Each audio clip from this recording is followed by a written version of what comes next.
নমস্কার বন্ধুরা, আশা করি আপনারা সবাই ভালো আছেন।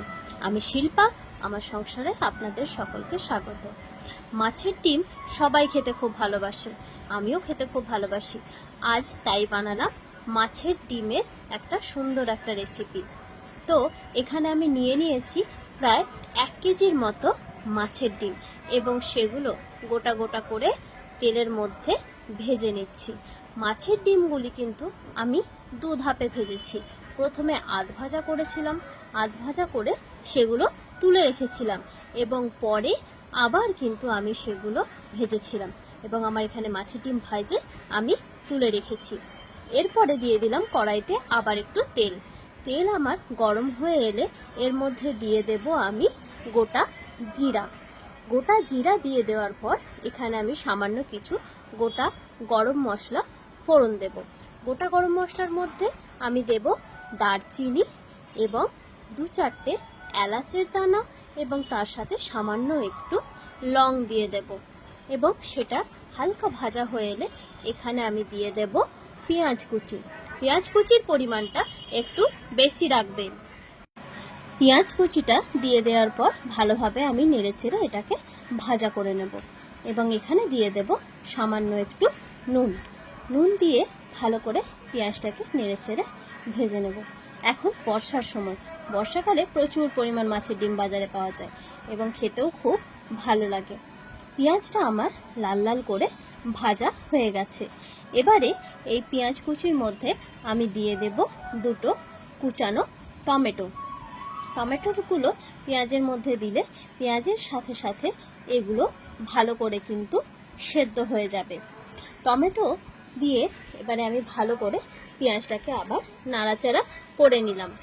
পেঁয়াজগুলো আমার আস্তে আস্তে নরম হয়ে এসেছে। এখানে দিয়ে দিলাম আমি কিছুটা আদা বাটা এবং রসুন বাটা আর সামান্য একটু জল দিয়ে দিলাম। এরপরে এর মধ্যে আমি দিয়ে দিলাম 2টো তেজপাতা। এরপরে ভালো করে নেড়েচেড়ে মশলাটা আমি কষিয়ে নেব এবং দেখুন বন্ধুরা, সুন্দর বেশ তেল বেরিয়েছে। একবারে এখানে আমি দিয়ে দিলাম হলুদ গুঁড়া, তার সাথে দিয়ে দিলাম পরিমাণ মতো লঙ্কা গুঁড়া এবং কিছুটা পরিমাণ দিয়ে দিলাম জিরা গুঁড়া। এখানে এই মশলাটা আমি ভালো করে কষিয়ে নেব আর দিয়ে দিলাম সামান্য পরিমাণ একটু জল দিয়ে দেওয়ার পর মশলাটাকে ভালোভাবে আমি নেড়েচেড়ে মিশিয়ে নিলাম। মিশিয়ে নিয়ে ভালোভাবে এটাকে কষিয়ে নিতে হবে। তো এখানে দেখুন বন্ধুরা, মশলা কিন্তু আমার প্রায় কষানো হয়ে গেছে এবং মশলাটারও বেশ রঙটা পরিবর্তন হয়েছে। এখানে আমি কিন্তু কোনো রকম কাশ্মীরি লঙ্কা গুঁড়ো বা অন্য কোনো কিছু কিন্তু ব্যবহার করিনি। শুধুমাত্র যা মশলা আপনারা দেখলেন সামনে সেটাই। এখানে মশলা কষানো হয়ে গেছে আমার। এখানে দিয়ে দিচ্ছি এবার মাছের ডিমগুলো। মাছের ডিমগুলো আমি সবগুলোই কিন্তু দিয়ে দেব। দিয়ে মাছের ডিমের সাথে ভালোভাবে এই মশলাটা আমি নেড়েচেড়ে কষিয়ে নেব। মশলাটা আমার কষানো হতে থাক। তো আপনাদের ওখানে বাজারে এখন কারা কারা মাছের ডিম কিনে আনছেন প্লিজ কমেন্টে জানাবেন এবং মাছের ডিম আপনারা কিভাবে রান্না করেন সেটাও কিন্তু জানাবেন।